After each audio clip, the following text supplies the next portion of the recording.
सिर मुकुट कुंडल तिलक चारु उदार अंग विभूषणम्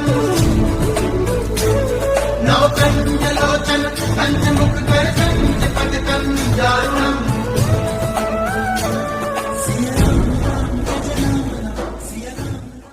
महाराज जी के आज के विशेषांक में रक्षा सूत्र परिवार के सभी सदस्यों का हार्दिक स्वागत है।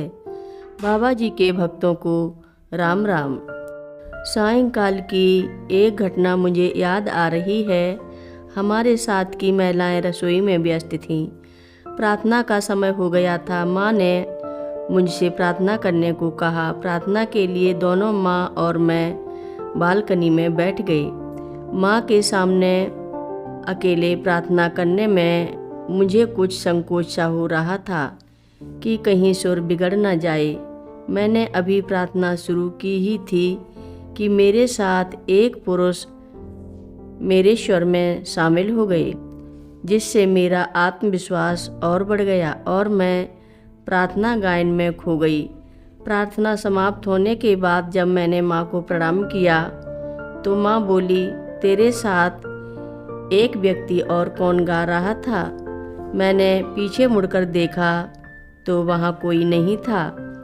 मैंने अंदर जाकर पता किया तो ज्ञात हुआ कि हमारे साथ आए हुए पुरुष बाजार गए हुए हैं। मैंने लौटकर माँ को बताया कि अंदर तो कोई है नहीं, मगर मैंने अपने साथ गाते हुए किसी व्यक्ति को अवश्य सुना था। माँ ने मुझसे आश्रम के उस तल जिसमें हम रुके थे उसके चारों कमरे में देख आने को कहा।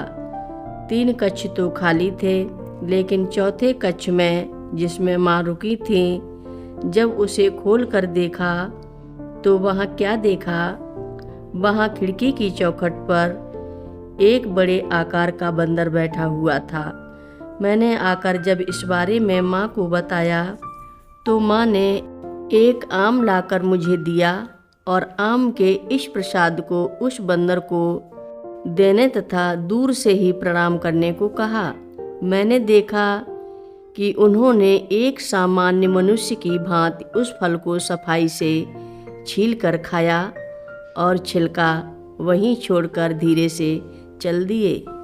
कई वर्ष पूर्व मैंने माँ को यह कहते हुए सुना था कि एक बार महाराज जी ने कुछ भक्तों को हनुमान जी की एक मूर्ति दी थी और उस मूर्ति के लिए पौड़ी में एक मंदिर बनवाने के लिए कहा था।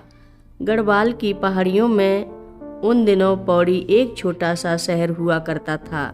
जो भी कारण रहा हो, महाराज जी के महासमाधि लेने तक पौड़ी का वह मंदिर नहीं बन पाया था। माँ के अलावा बाकी सभी लोग इस प्रकरण को पूरी तरह भुला चुके थे, परंतु माँ ने उस मूर्ति के बारे में पता लगाने के लिए पौड़ी के भक्तों को कई पत्र भी भिजवाए।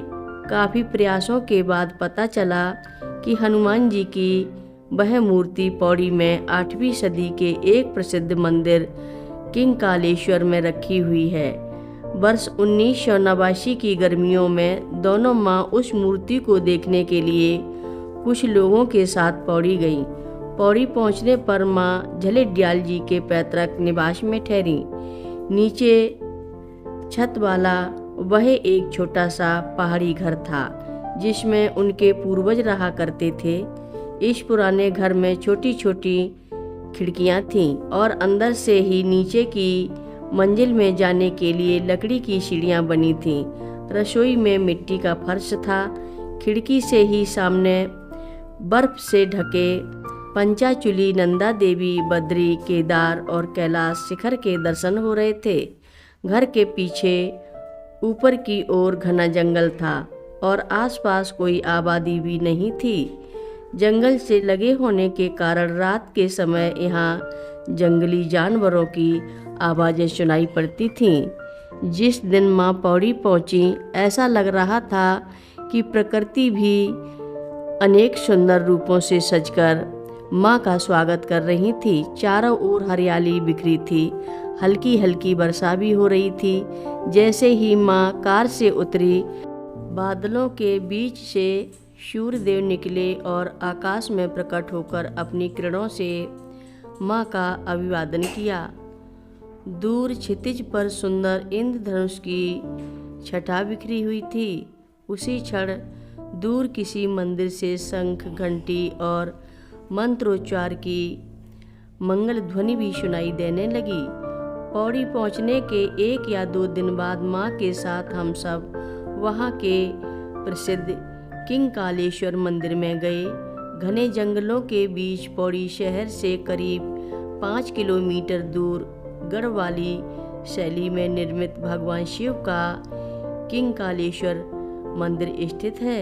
ऐसी मान्यता है कि मृत्यु के देवता यमराज द्वारा यहाँ भगवान शंकर की आराधना की गई थी। कथा लंबी है, आगे की कथा सभी भक्तों को अगले भाग में सुनाएंगे।